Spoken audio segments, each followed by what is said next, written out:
Quite the newsworthy week we're having here in the world of WWE. So newsworthy, I had to do another audio clip here on the YouTube channel after already recording Wrestle Rant Radio yesterday.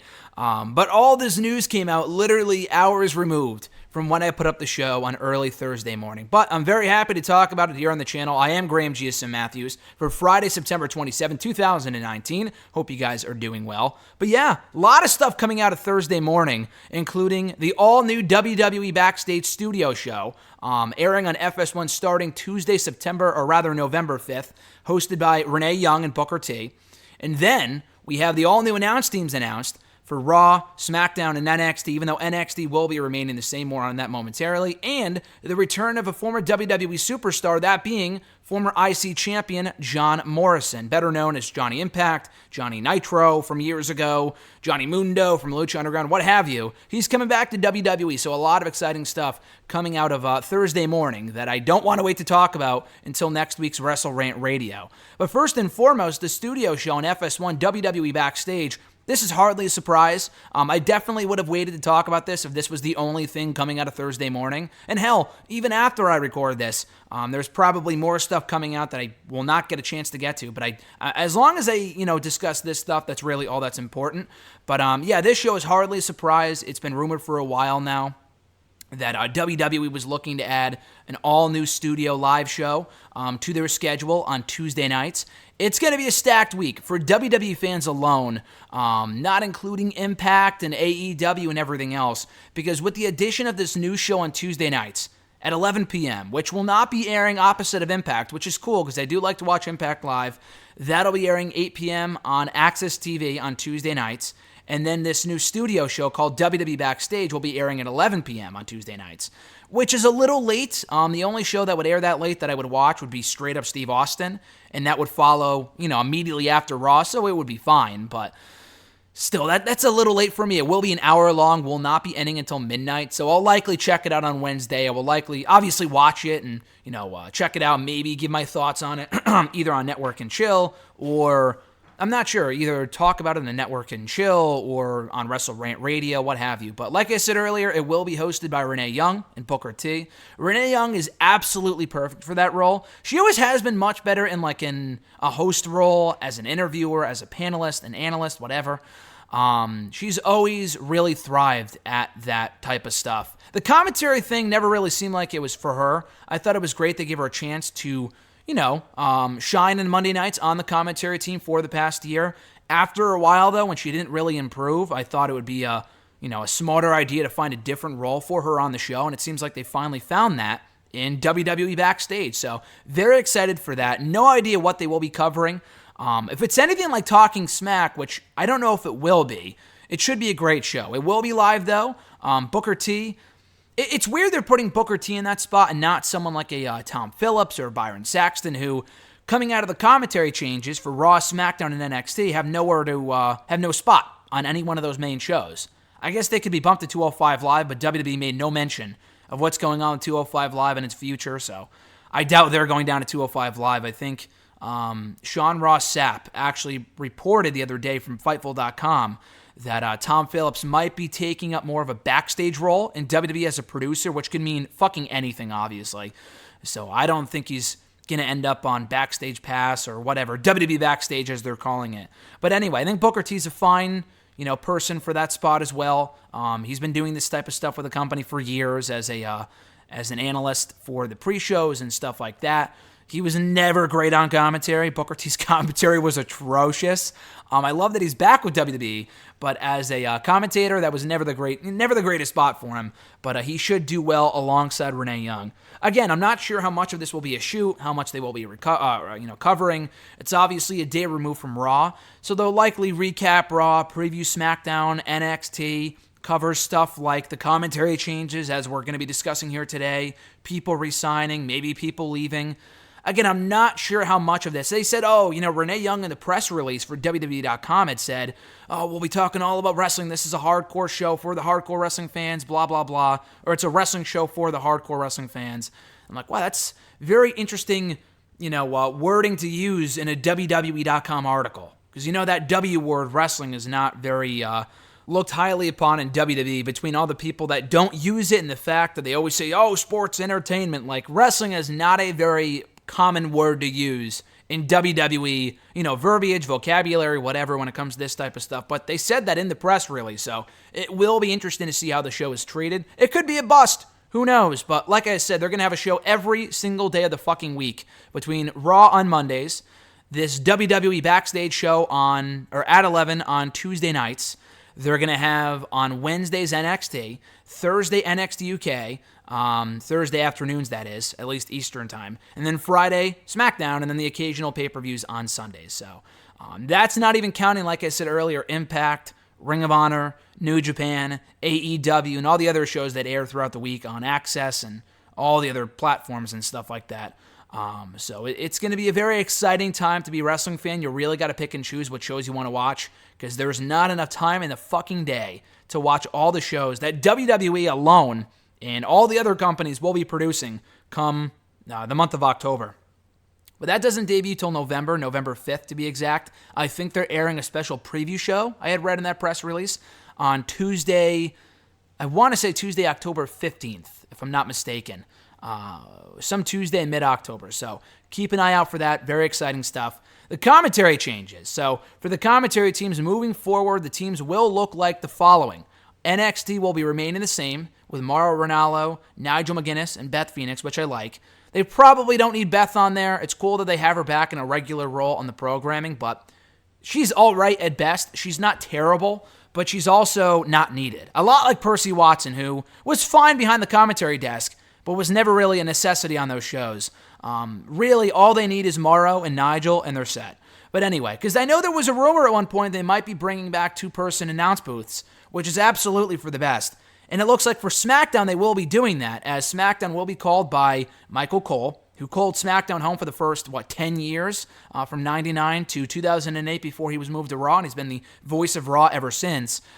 Michael Cole and Corey Graves, with Renee Young reportedly serving as a special contributor for the Blue brand. I have no idea what that means. They may not even use her at all, because they've said stuff like this before where like, oh, we'll bring in this person occasionally. Like JBL, I know when he left WWE a couple years ago, it was said, oh, he might be back to call, the action every so often. We have not seen JBL at all. Like, he might come back for WrestleMania. He might call tribute for the troops or tribute to the troops. But that's really about it. Like, we don't really hear him any other time of the year. Maybe Royal Rumble, but that's about it, which is probably for the best because JBL got really grating on the ears after a while. But nonetheless, Cole and Graves on SmackDown I like a lot. I love the move to move Cole from Raw to SmackDown. I don't even think you need Cole on commentary at all, to be honest with you. I really do think Cole's spot could be taken up by Tom Phillips, who is absolutely, undeniably being demoted here in all of this. Which sucks to see. Byron Saxton, he's been around for a long time. Give credit where credit is due. He's not terrible. He's improved. He's not my favorite commentator. I'm not really heartbroken over the fact that he's no longer on Raw or SmackDown commentary. That being said, though, it is weird they don't have a regular role for him as of right now on WWE TV. Tom Phillips is even more surprising because I think he's improved a lot since he first showed up in WWE on NXT years ago at the inception of the program in 2012, 2013. He's called Raw, he's called SmackDown, NXT 205 Live, all the major shows.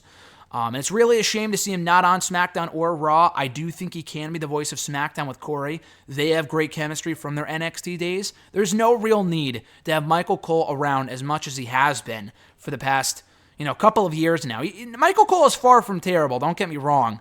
But they would I think he would definitely benefit from being moved off the desk and into a regular role backstage as a producer, which reportedly he's been doing a lot of anyway for the last couple of years. You see him in backstage and all these specials that they air with NXT and stuff like that. He's so heavily involved backstage that I think it would make more sense to move him away from the week-to-week stuff on TV and put Tom Phillips in that spot instead. But, it's better than having him on Raw, so I like that. So it's Michael Cole and Corey Graves on SmackDown. The Raw announce team will look like the following. Very different from what we have right now. It's going to be Vic Joseph as the lead play-by-play commentator, which I fucking love. Vic Joseph is very good.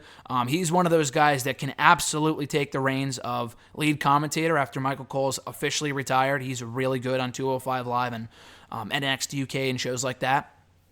So Vic Joseph will be joined on commentary by D.L. Madden, who just debuted in WWE as a commentator no more than 2 weeks ago. I think on the 205 Live from Madison Square Garden.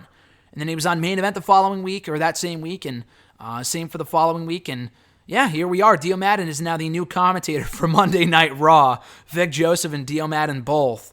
And they will be joined by Jerry the King Lawler.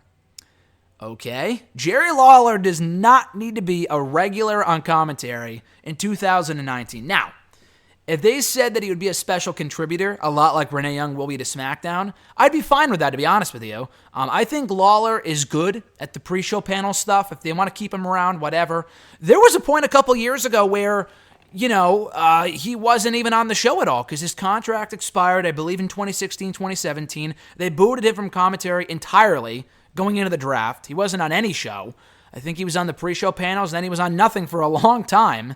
And then he re-signed to the company like about a year ago, I think, before AEW became a thing. They locked him down to a new deal, and he's been on the pre-shows ever since, which I think is a good role for him, like I said earlier.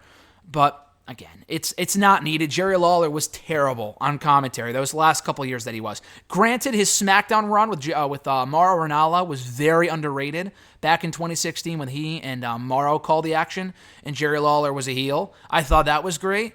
But other than that, he was abysmal on Raw and SmackDown commentary when he was a babyface, quote-unquote, because the commentators don't really have like a set side, But when he was acting more heelish with Mauro, I thought they had great commentary. They had great chemistry on commentary. Beyond that, I have zero desire to see him in a regular role as an analyst on Monday Night Raw. I just think that's pointless. So hopefully they phase him out eventually. They put Tom Phillips in that role, Byron Saxton, whatever.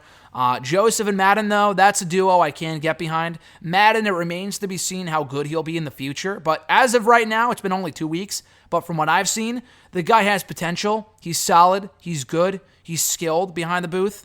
So, and if anything else, if nothing else, he's a fresh voice. So I appreciate that. Not only did we have the announcement of the all-new WWE Backstage show this week, not only did we have the announcement of the all-new commentary teams on Raw, SmackDown, and NXT on Thursday morning, we also found out per PW Insider that John Morrison is on his way back to WWE, which is very exciting news. I'm very happy to hear that. I'm a big John Morrison guy. He did say when he left in 2011 that he left on good terms. They left the door open for a potential return down the road. It was honestly, I think, believed to be only a couple months before he'd be back. I think he wanted to take a bit of a break from the WWE road schedule, which is where he had been for close to a decade. He was on Tough Enough. He was in ECW, Raw, SmackDown. He really made the rounds. Had some success, not as much as he probably should have, but multi-time former tag team champion, former Intercontinental champion, ECW world champion, but never really quite reached that next level in WWE, largely because his mic skills were shit. I don't care what anyone says. He was good in the ring. Not great, not as great as some people that they have today, but his mic skills were fucking terrible. And that was really something he needed to work on. I think he realized that too. So he took up acting. That was a passion of his that he wanted to kind of embark on and take on and that new adventure. And he did. He had his own, I think, a Netflix movie or a direct DVD release called Boone the Bounty Hunter. I have yet to see it, but I heard it was good. He's done a lot of other stuff. He had his own Hercules movie, ironically the same year that The Rock had his in 2014. So it was kind of overshadowed by The Rock's, but that's still cool that he did that. And plenty of other projects. He was on a few shows and stuff like that. And then he went to Lucha Underground. Later on in 2014, after taking a bit of a break from the national wrestling scene for about 3 years, from 2011 to 2014. And in Lucha, he was amazing. He was a good babyface, but when he turned heel, he really came into his own as a bad guy. Johnny Impact, former Trios champion, Gift of the Gods champion. I think Gift of the Gods, was that the name of the championship? Or the name of the match, I forgot. But he won that. He also won the World Championship, held that for a while, had great matches with a number of people there. Matanza, he had great matches with Ricochet, a.k.a. Prince Puma, Brian Cage. They had awesome chemistry. So he did that. I think he still technically is a part of Lucha. I mean, obviously not anymore if he re-signed with WWE. But I don't think he ever actually left Lucha, the same way that people like, Ricochet, Prince Puma did, and all the others. The other guy that was recently signed by WWE, forgot his name, King Cuerno, had left and wanted out of his contract. I guess that stuff doesn't really matter anymore, just because the show hasn't aired in about a year now, and it's, I guess somehow the contracts, they either are null and void or whatever the case may be, he is free and clear to sign with WWE, which is really cool, as he was recently in Impact. He was there for about 2 years, debuted in late 2017, won the Impact World Championship late last year from Austin Aries at the Bound for Glory pay-per-view.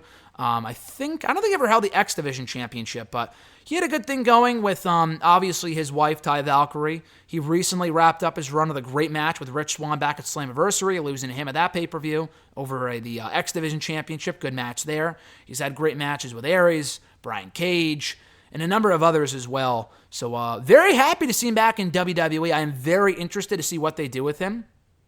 I said years ago, in 2016, that John Morrison would be the perfect person to bring back for the brand split. When the rumors were making the rounds that, the brand split's coming back, they need people to fill out the rosters. They're looking at the Carlitos of the world and maybe not the Mr. Kennedys of the world, but I know they reached out to MVP. Shelton Benjamin took up the call and came back, which was cool, and he's still with the company today. Now, again, if he's coming back like Benjamin, gets some fanfare at the beginning and then fizzles out and is used on main event, it's a fucking waste of his talent. So I am skeptical. I'm excited, but skeptical, because it's not like, okay, he has all the tools now. He will absolutely be a success story in WWE.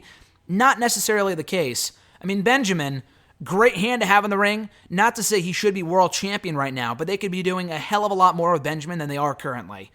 Fucking EC3 got released in 2013, went to Impact, repackaged himself, resurrected his career, rejuvenated his entire persona, and he became a superstar. And he came back to WWE in NXT about a year and a half ago, had a pretty good run over there, got called up to the main roster earlier this year, and has floundered ever since, doing nothing of note whatsoever. So again, I think it's a complete waste of his talent. Hopefully, John Morrison does not fall in that same boat. With the brand split being brought back, now they have a lot of people they're already not doing enough with. So again, I am skeptical. But if they really want to fill out these rosters and make them feel star-studded and have a ton of talent, then John Morrison, I think, is perfect for that type of stuff. Again, maybe not world champion, but if he comes back as a heel, probably as a babyface, because people will be excited to see him back, but eventually as a heel, I think he could really do some cool things. But I am surprised, though. I think a lot of people, myself included, thought he was AEW bound, just because, he has this movie career, he wants flexibility with his schedule, but then again, I feel like if he had really had hopes of ever going back to WWE, which in interviews that he's done with Stone Cold and other people, Jericho, he has definitely made it sound like he would be back in WWE eventually. And if there's any time to come back, it would be now, because he's out of Impact. Apparently, he's out of Lucha. He has nothing else going on at the moment. AEW is an option, but again, if WWE is really where his heart is set, now's the time to come back, because this opportunity may never present itself again. I know he's in his late 30s. He's got to be. He's got to be in his late 30s at this point.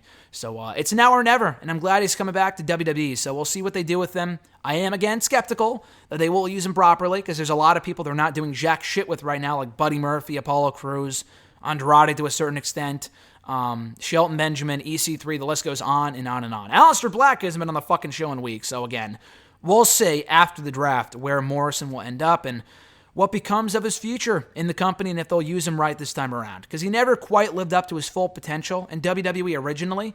I don't think he will now, being in his late 30s, but he's really come a long way. So anyone who wasn't really all that high on Morrison years ago because he wasn't a great a great talker, whatever, should absolutely go out of their way to check out his work in Lucha and in Impact. He did some great work there as a heel. So definitely check that when you get a chance and prepare for the return of John Morrison in the not-so-distant future, I would imagine. But that does it for today's news drop. I'm recording this on early Thursday. I was too excited to wait to record this later on in the day or on early Friday. I'm dropping this on Friday as I don't think I had any content really set for the Friday drop here on the YouTube channel, so I figured I would wait until Friday to release this. But by the time this comes out, this may be irrelevant because there may be more news coming out that I didn't have a chance to talk about here. I guess we'll see. If there is, I'll do a whole other video for Saturday, possibly, breaking down all the latest in WWE. Hopefully we get some sort of news on the future of 205 Live. And you know what? Honestly, while we're here, I might as well fucking go check on Twitter right now if there's any more news coming out on the dirt sheets and on social media before we wrap it up here. Pretty sure there's not, but I'm just double checking just in case because I feel like I'm going to wrap this up and then I'm going to see something online that says, oh, like more news comes out, like 205 Live canceled or some shit like that. I don't really see anything here on my timeline as I speak at the moment. But I'm sure by the time this goes up on Friday, there will be plenty more news that I did not get a chance to discuss here. But anyway, guys, just have a great rest of your day. Enjoy the rest of your weekend. Be well. And very exciting time right now to be a WWE and largely just a wrestling fan. And Premiere Week next week should be very exciting between Raw on Monday, NXT on Wednesday with the big show they've set up for that show. AEW opposite of NXT on TNT, their big debut show that night, which I will be watching live over NXT. SmackDown's premiere on Fox, and then we have Hell in the Cell that Sunday. So again, very exciting week ahead. I'll be discussing all of this and much more on next week's Wrestle Rant Radio. If there's anything I can't wait to discuss, I'll probably just do another impromptu video here on the channel between now and then. Other than that, guys, have a great rest of your weekend. I'm Graham G.S. Matthews, and I'll catch your ass down the road.